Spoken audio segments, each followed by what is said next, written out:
Hello everyone, welcome to Let's Review It with Mike, the interview, and I have the honor of interviewing the one and only Hershii LiqCour. Hi Hershii, how are you? Doing good, how are you doing? Nice, I'm great. It is nice to meet you. I'm glad you came, I'm excited that you're here. So I have a bunch of questions that I just want to ask you because I'm a fan of yours and I just need to get through them. Okay. So where are you originally from? St. Louis, Missouri. St. Louis, Missouri. That country, yeah. And how long have you been in California? In Los Angeles, knocking on 4 years now. 4 years? Yeah, 4 years, yeah. 4 years, yeah. Yeah, I just moved here recently from Atlanta. I've been here since August, so it's almost a year, just shy of a year. Okay. Yeah, so you like it, LA? It's cool, I don't hate it. I wish I didn't leave Atlanta. Really? Yeah. I didn't like Atlanta. I miss Atlanta so much. So, would you move back? I'm thinking about it. It's a lot of stuff happening here now, so I'm kind of I'm tired here now. I don't want to start all over with drag. I would literally have to refresh, hit the reset button and do everything all over again. So no, I'm planning in California for a minute. So what made you move from St. Louis to LA? I actually moved here from Atlanta. Okay. And I moved from St. Louis to Atlanta. Yeah. I just had to get out of St. Louis. It was a chop. I had to go. So I just woke up one day and said, you know what, I done had enough. I don't know what I'm gonna do, but by May, I need to be out of here. Yeah. This was 2014. And I said, I don't know what this is gonna give, but I need to get up out of here. Yeah. Packed myself and left. Hit it. Yeah. So what were you doing before drag? Before coasting, trying to figure it out. Yeah. I was on YouTube for a little bit, not much of a celebrity like that, but YouTube, trying to break into acting, that wasn't working out. I was just trying to find my little niche, and drag found me. Yeah. But YouTube is cool. I mean, are you gonna go back or? I don't know. It's too much work now. Editing and putting a video. TikTok is easier. I can just pick up my phone, and then hit send. YouTube, I'm not dedicated to YouTube no more. Yeah, I feel you. I mean, YouTube is a lot of work. Especially if you work a 9 to 5, it's kind of hard to focus on YouTube and get that following. Well, the way things have been going with drag right now, we can make our own little custom videos of other people's music and get tipped off of it. So I might do that. No copyright infringement. But other than that, no, I'm not really interested in going back to YouTube like that. Yeah. See, YouTube for me is I'm trying to get to. I got 411 followers, but I'm trying to get monetized and get exposure because I have the opportunity to be on a reality show. I don't do drag, but YouTube is cool. It's cool. And I don't think I have the personality for TikTok. I don't got time to be dancing and all that other stuff. I don't even like to work out. I don't dance either. I'm just yelling at people all day. Just find something that makes you really upset. It's just yelling. The views will pop. Is TikTok monetized? Do they monetize? Yeah. Oh, yeah. Well, they just chopped me for a little bit. I'm suspended for a month because I made a whole bunch of people mad, so they didn't record my video. So I was suspended for a while, but they'll be all right. I'll be back next month. Oh, God. So when you're doing drag, where's your favorite place to perform and your least favorite place to perform? I actually miss the dive bars. I like the gutter looking bars to perform. The fancy ones are cute, but nobody likes to go there with. Because they're so fancy. Which is cute. When you getting the money, the rich people money. But I like the dive bars. When I do my ratchet stuff, and everybody's gonna go there. Right. Sometimes I like to get down. Yeah. So those are my favorite. Yeah. I feel you on that. So what's your favorite song to perform? Right now that changes. Right now it's New Attitude by Patti LaBelle, or if I want something newer, Doja Cat has this whole mix that she did with her songs for, I think it wasn't the Grammys, I think it was the Music Awards, one of the Music Awards. VMAs, was it? Maybe the VMAs, where she did the Roxy Hart thing. Yeah, so that's my favorite one to perform right now. Oh. Okay, so yes, I'm gonna keep looking at my cards because I have a lot of questions and I don't want to miss anything. So it's not unprofessional that I did not memorize them. So, who's your favorite person to impersonate? I don't do impersonations. No? I perform very similarly to Fantasia Barrino. I can look like her, but I don't really do impersonations. Yeah. It's a dead art. You have your own. My own thing. Yeah, that makes sense. That's cool. That's good. So, who inspires you as a drag performer? A lot of people actually. Monique, the comedian Monique. I love her. Bob the Drag Queen inspired a lot of what my drag is today. I'm really into pageant queens right now. That's what I want my next step in drag to be. Like all the hair, like I want to be unclockable. So like any pageant queen, like in America, pick her. Yes. Wow. That's a lot of work. It is. How long does it take to get into drag? For a club, I'm just a club girl. So for me, I start maybe like 2 hours before I have to leave the house. 3 hours if I want to like take my time. And that's just the makeup, like the pads and putting on the costume, the nails. That's a whole nother ball. And that's why y'all need to pay these drag. Tip your drag queen. Yes, like they go through all this to perform for you. If your favorite artist came to town, you wouldn't mind spending the money. Like a 5-minute number, yeah. So, we all watched Drag Race, hopefully, I know I did. Who's your favorite contestant? Oh my God. And winner? So my favorite winner is Tyra Sanchez, season 2. Yeah. Bob the Drag Queen, season 8. And Shea Coulee, she's top 2 of season 9, and she's the winner of All Stars 5. Monet Exchange too, Monique Card, BB Zara, Renee. I think that's it. I love a lot of the Drag Race girls. Yeah. You ain't mentioned nothing about season 13. Season 13. That just went off. Do I have any favorites from season 13? I don't have any. Simone was the winner. She's not my favorite. She's not your favorite? No. Like she does very like natural girl beat, and I like the dramatic like makeup. Yeah. So it was no shades on. Right. Like I like it. Like high pinned up hair. No, I don't have a high pinned up hair, don't get twisted. But I love the like the high sedity ass drag. Yeah. That makes sense. So if you could be on any season of Drag Race, which season and why? Probably season. I always say season 2 is the best one. I would love to be on season 2. Season 2 or season 7 because season 7 has some of my most favorite challenges. Yeah. So would you audition? I'm thinking about it. What are you thinking about? I'm thinking about it because that contract is scary. They own a lot. When you sign a contract, they own a lot of stuff. Yeah. So I'm thinking about it. Possibly, maybe. It's some good money. It is good money. It is good money. So, okay, let's get into your castmates. And we're going to dive into all the chase and stuff because I know they want to know. What would your castmates' drag name be? You don't have to name each girl in the cast, but just pick like a couple. Well, Alicia Love is Alicia Love. She does drag. If I were to pick, just off the top of my head, I would say King Pain. I would call King Pain Nessie. Nessie. That would be her drag name. N-E-S-S with an E. With a capital E, with a dash E. He gonna be so mad at me for that, but yeah. Nessie. Andre. And he gonna get you too. He is. He's gonna mention his name in the interview. He said, y'all don't say the I'm mentioning in the interview. I didn't ask about you. I'm gonna keep the train going. Yeah, right. So what would you, let me pick one. What would you give, say, D. Hawkins? What name would you give? D. Hawkins. Yeah. I love you, girl. I wouldn't give D. Hawkins a drag name. No. No, D. Hawkins is the name. D. Hawkins. D. Hawkins is the name. I love D. Hawkins. What's up, D. Hawkins? Yeah. Okay, so which cast member do you think is the most misunderstood? Andre is definitely the most misunderstood. Really? Yes. Everybody thinks he's very full of himself. And that he thinks he's better than us when he really he loves him some him.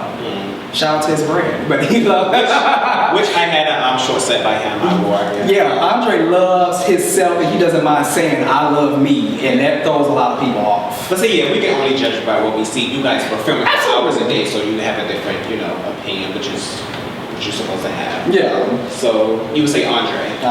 Andre. I feel Alicia could give more. Alicia was misunderstood in the beginning, but I think she's showing more of her personality now. And even King is actually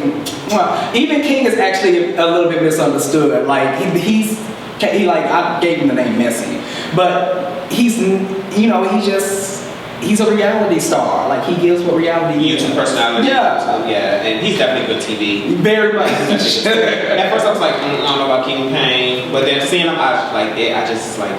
Yeah. That's a place in my heart now. So I get it. I get it, King Pain. Go for it. So we're going to switch the topic a little bit. We're going to go a little deep. We're going to go into something that you brought up last night, which was needed to be talked about and to be seen. But I don't know if it's going to play out even more, but he did touch on it, so we just want to go into it. So last night you released to the world of chasing and everyone who watched that you were at that time newly diagnosed with HIV. Yes. So how, for those who didn't watch and possibly haven't watched yet, how did you find out? So my drag mother works for an organization out here called Reach LA, and they were trying to get people in to get tested. So one of the initiatives was you get a $50 gift card for, I want to say it was Target. All I heard was $50 gift card. So I was like, oh, okay, I can go do that and get that out of the way. So I ran down there and got tested, and it came back positive. And literally up until that moment, like I had forgotten why I didn't want to get tested in the first place. So it like brought up a whole bunch of stuff that I had buried for like up to that point, like 3.5 years, maybe 4. Like I had buried it. Like I just decided it wasn't part of my life no more. Right. So that's how I ended up getting tested. And so when you found out, like what was running through your mind? Oh, I went back. So 4 years ago, 4 years ago, I was assaulted. Like I was raped. So that's immediately where my mind went back to, because that's who I would like to assume like gave it to me. But if I'm being honest, and you know, I said it on the show, like of course I wasn't always wrapping it up. I wasn't always doing what I needed to do to protect myself when it came to like sex. Right. But blaming him at the time was just easier. Because of what occurred. Yeah, it was just easier to say, you know what, it was somebody else's fault instead of just taking responsibility for it. Not excusing him for what he did, but that part was on me, and I needed to own that, and it took me a while to get through that. Yeah. So did you immediately tell anyone, or did you keep it to yourself? One of my best friends, Esme, was actually with me, so of course she knew, because I was taking the longest to come out the room. Like everybody was concerned, because I checked out, like I ran numb for a second. And then I also went and told my boyfriend immediately. Like that was the scariest part of it, because I did not know. And I didn't do what I needed to do to stay like vigilant about getting tested. So all I thought was, oh my, I passed it. I gave it to him, and that freaked me the fuck out. Like that was the most dramatic part about it. Like going to tell him, it was. Yeah, because then you think, oh my God, my relationship might end, and what if he does have it, then I'm the blame. I'm the one. Yeah. That's a lot. And then I also went into, okay, he break up with me. How's relationship? How's dating? How's that gonna work after this? Like everything was like, what did I just do? Like what just happened? Yeah. Like And then what do I tell people if we did break up? People ask, how do we explain that? Yeah. You go, I gave HIV. Like that was. Yeah. It was not sitting on my spirit at all. Yeah, that was a hard month. So how did your family and friends take it? Unfortunately, like I told my sister, but unfortunately I didn't have the strength to tell my mom. So my mom found out at the same time all y'all did. And she texted, she was so mad at me. We had a good conversation. Yeah. We had a very good conversation. It wasn't terrible. She was very, every time we talked from finding out until actually this morning, I didn't know how to tell her that. I didn't know how to say those words. Like, how do you tell like people that you close to? Your parent at that. Exactly. Like, how do you use those words? I didn't know how to do it. I didn't know how to do it. Ooh. So what advice would you give to these young gays? Because these young gays now are so reckless. I mean, we were reckless, but it's like nowadays it's like they're even more wild. Like, I don't think so. I don't think they're doing anything different than a lot of us were doing, like when we were younger. Okay, I agree. It's just now they're not afraid to do it on the camera. Now that's for sure. Back when we was doing stuff, we was making sure let them like, I was a lady. You couldn't see me in the you couldn't see me on camera. So yeah. But I would tell a lot of them, like I tell a lot of them now, like can't nobody shade you with your truth. Like be in it and be it. Yeah. If you feel like you're a hoe, because I don't really live in that world, but if you feel like you're a hoe, be a hoe. Who gonna shade you? If you already know, who gonna shade you about it? If you like having sex, tell them what they gonna do. Okay, I do. Now what? And 9 times out of 10, they're gonna try to get at you anyway. So. And that's for damn sure. So speaking of the person who attacked you, we don't have to mention any names and all that. No. Did you press charges? I did not. I actually in my mind at the time, I felt like if I forgot it, it didn't happen. So of course, at the time, I didn't know much about taking HIV tests. I thought once you took it and it said negative, that was it. So I went and got tested the next morning. That was on my mind immediately. Just go get tested. I got tested. It said negative, so in my mind, I don't have to deal with this anymore. It didn't happen. It's gone. It's gone. And it literally was like that until I quite literally just forgot about it. I didn't want it to be my narrative. I didn't want it to be my story. So I just said, no, it didn't happen. And how long were you positive before you found out? That I had HIV? Yeah. 3 years. 3 years. 3 years. With no symptoms? I didn't feel, that's the scariest part of this is until I talked to my doctor about it, like I didn't know. I don't get sick. I'm not sick. Yeah. I didn't feel like my skin, my body, nothing changed. Like I was just living a regular regular life. I felt nothing. And when I saw what my viral load was, like, and it was under 90, I mean, my T cells were under 90. And he was like, I'm surprised you still like walking around and are just good. Because I was like, doctor, I don't feel shit. So that was scary because I didn't know, till this day, I don't know what's going on in my body. And that was off-putting. It was great that you went and now you got the help and you're taking care of yourself. I'm undetectable now, so yeah. Wait a minute. Ding! Wait a minute. So, you said you're in a relationship currently, yes. correct?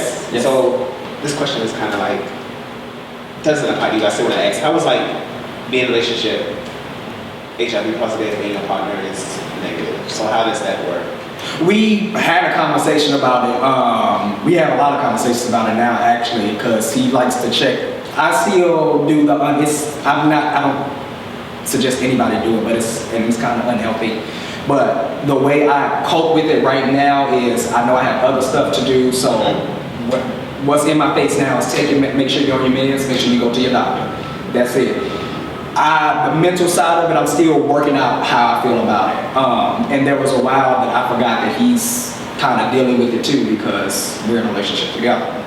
So sex has kind of changed for us because I'm like terrified now of even like cooking in the kitchen. Like I'm scared. Like I don't want to get anything on him. That's how I'm like in my mind. It's just really fucked up. And it's not the best, but like, so we have to have conversations all the time. Like he has to tell me, look, you're fine, we're fine, we're being safe, he's on PrEP, he's negative, all of that stuff. But it's don't be so hard on yourself, like your health. No, I'm beating my ass in my head. Have you thought about possibly if you aren't already like talk to someone professionally?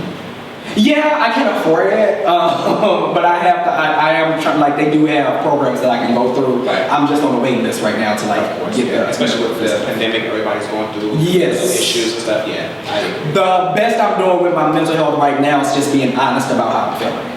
And I had to work with him. I have to work on that too. Like we have to have a lot of open conversations about like when he asks how I'm feeling, I have to work on saying I'm not okay today. Right. Like today's not a good day. Right. And I was a lot of when I first found out, it was trying to gloss over that. Oh, I'm fine, I'm good when I wasn't.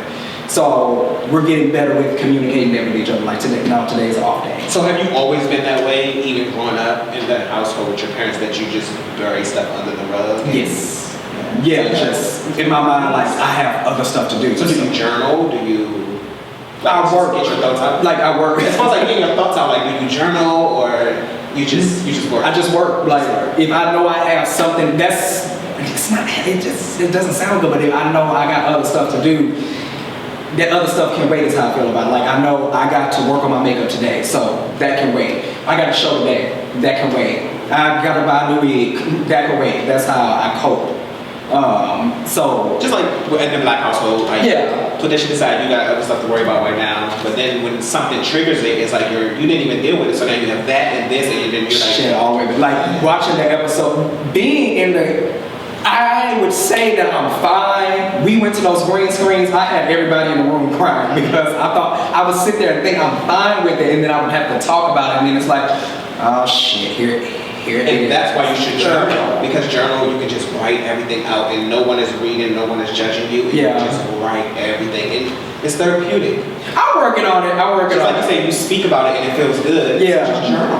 It's a whole bunch of unhealthy stuff that I gotta unpack too. That I'm also buried, but this is like. And then think about putting it all in my face. Think about all the people you can help. Yeah. Just by talking. Yeah. Just by talking, and then you're on a platform to where you can just talk. Yeah. That's what made the moment better for me because I felt like I could get it out. And it was my truth I was taking back. I didn't have to feel. That's the biggest thing about me going into this. I felt ashamed of it. And I wanted to take some of that back. Like, I don't feel bad for having it. Yeah, and I think after last night, like, you already were the fan favorite, but I think last night probably catapulted you a little more because of that story. When you're transparent and you're real, people want to cling on to that. And then that subject in our community, that's a win-win. Yeah. That's why you got to talk. Sorry, expressing yourself. If you don't feel good, I don't feel good. Like, I have no problem saying, look, I don't feel good. I'm not in the mood. I'm not doing it. Not today. This is what's going on. Like, call me a whiner or whoever, but I want to speak. See, and that's before HIV. I was the opposite. I was people pleaser. No, I can get through it, and then I'll go to my room and be mad about it in my room. I'll be mad about it separate of people, but in front of everybody, it's like, no, I'm fine. Right. You got like 8 shows for me to do. Damn, I gotta work in the morning, but sure, give it to me. I can do it. I can do it. And you probably take on your friends' issues and stuff. Yeah, all of that. You want to explode. You want to explode. You gotta let that stuff out. You want to explode. You gotta let that stuff out. So let's jump. Okay, so that topic we got through it. That wasn't that bad. That wasn't that bad. We got through it. So let's get into chasing. How did chasing come about for you? Accident. I had literally just finished watching Chasing Dallas last year, around the summertime last year. And I said, I want to just random thought, I wonder if they coming to LA. So I literally went to Chasing Reality channel and saw they had just got done casting, like they were finished. So I was like, damn, I missed it. Oh, they were finished? They were finished, yeah. They said casting from this time to this time, so it was closed. Yeah. So I went and followed all our producers. It was Q, Ondario, and our producer at the time, Blake. Blake actually reached out to me and was like, why didn't you audition in for the show? And I was like, oh, girl, it's fine. I went to season 2. She was like, no, send me a tape. So I woke up the next morning and made a tape and sent it into Blake, and I was casted, I think, the next week. Yeah, because I seen it too when I was in Atlanta. I was like, ooh, I'm moving to LA. But by the time I get there in August, they'll probably be filming. Then I seen the behind the scenes, y'all ain't start filming until October. I was like, yeah. But, you know, it's time and place for everything. So, how has it been filming with the guys? Did you know any of them going in? Or you? The only person I knew was Spy King Guy, and that was because I'm into battle rap. So I knew he is part of the Prism Battle Rap League.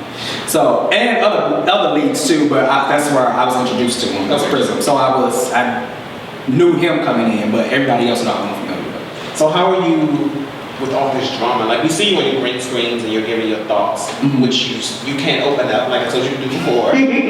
So how are you with the drama? Like, do you go to set like, they're gonna like take over the scene, or it's not gonna go as planned? Like, do you? By the third group setting, which was the hike. Yeah. By then, I was like, I already know what I'm about to get.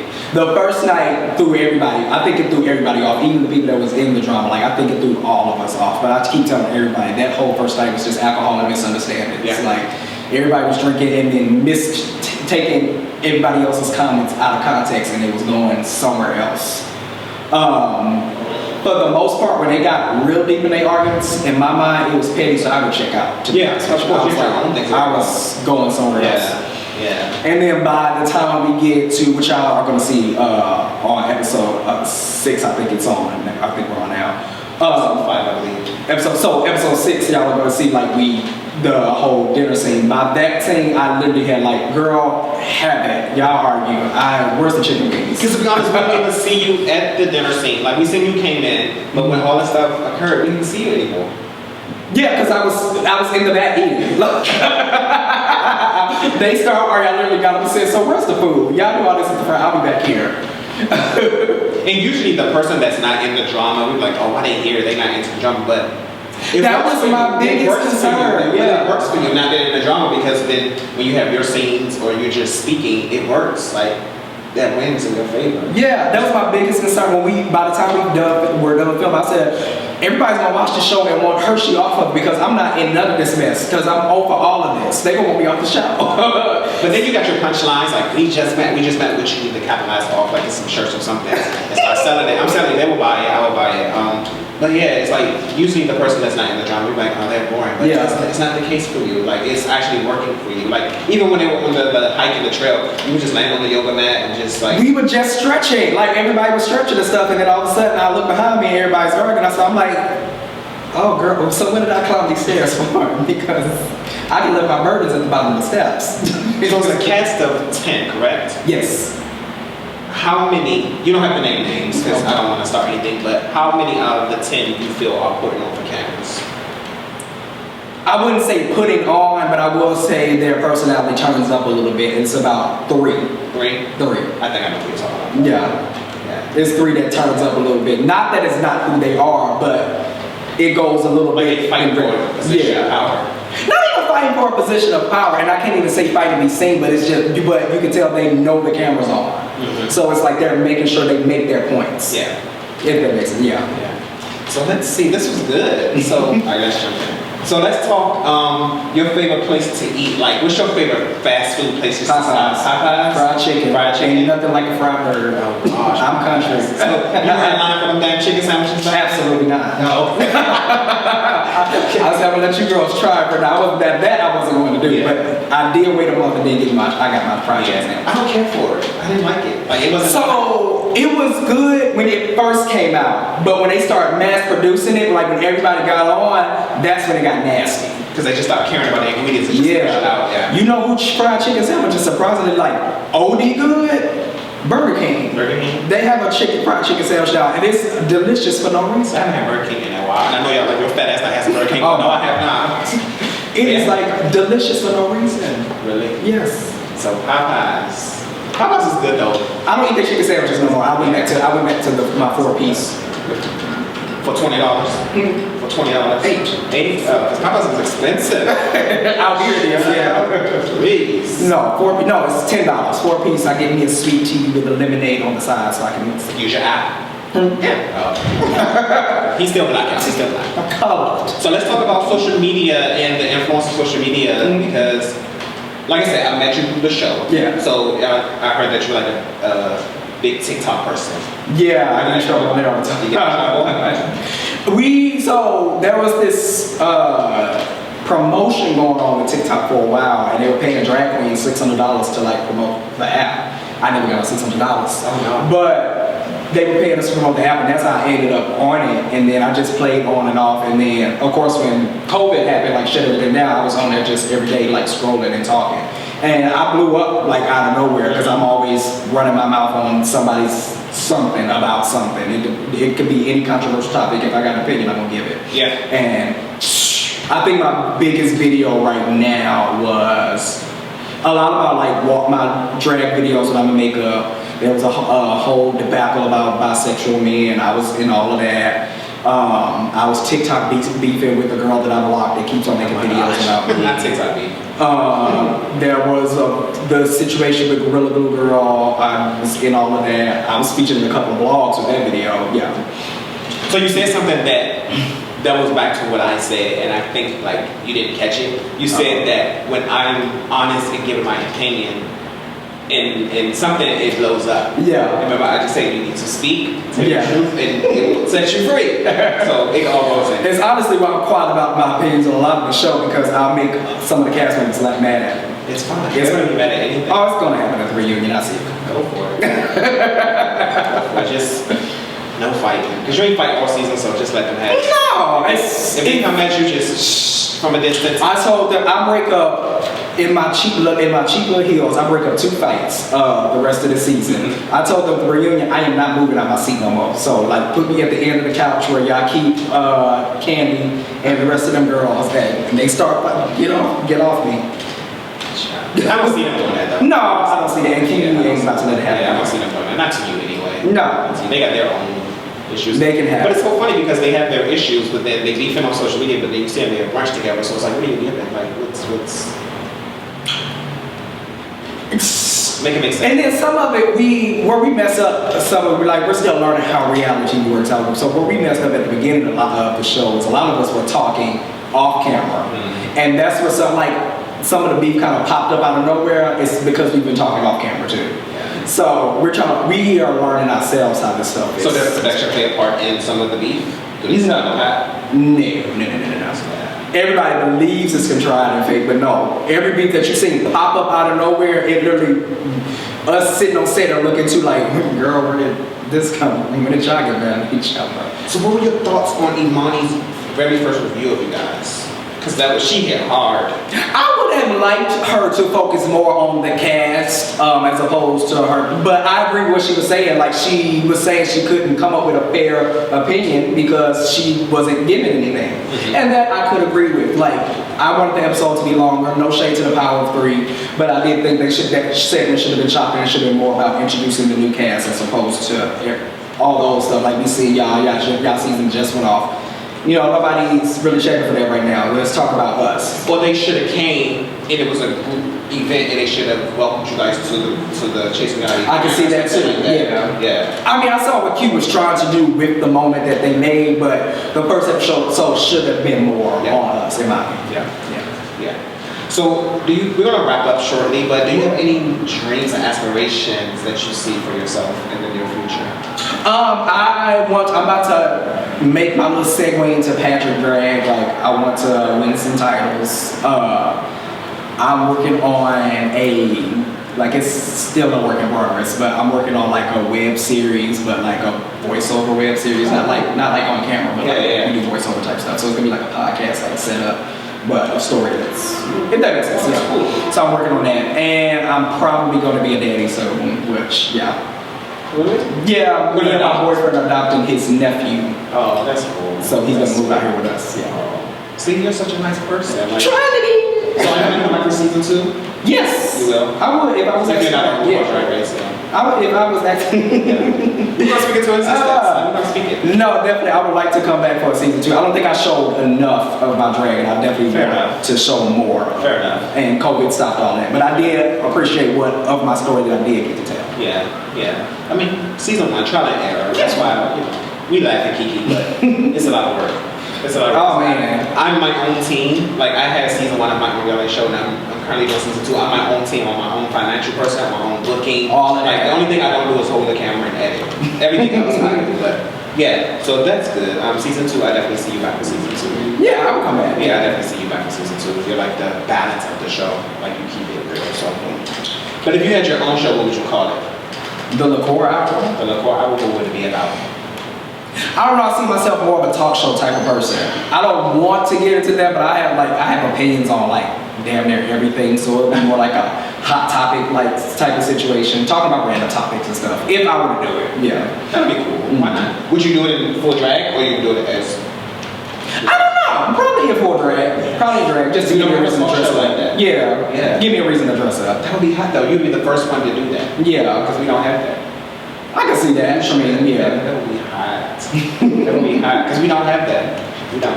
Everybody want to be the next reality star.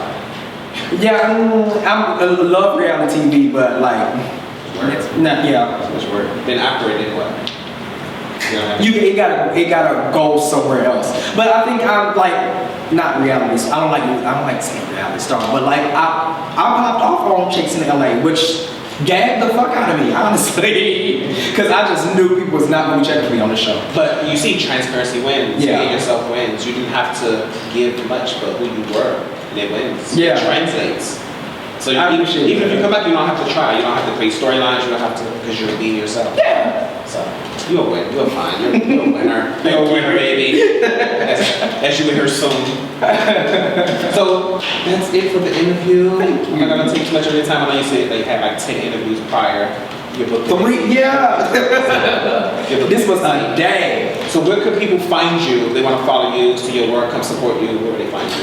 TikTok, YouTube, and Instagram, and Twitter. HERSHIILIQCOUR, Hershii LiqCour. And it's never too late to tip a drag queen, so Venmo on Cash App, HERSHIIL. Hello. And every Thursday night on Chasing Reality YouTube, Chasing LA. Yes. 8 EST or 5 PST. Yes. So we will see you guys later. Thank you, Hershii. Thank you. Pleasure. Absolutely. It's so sweet. I like you even more now. So we see you guys next time. Thank you.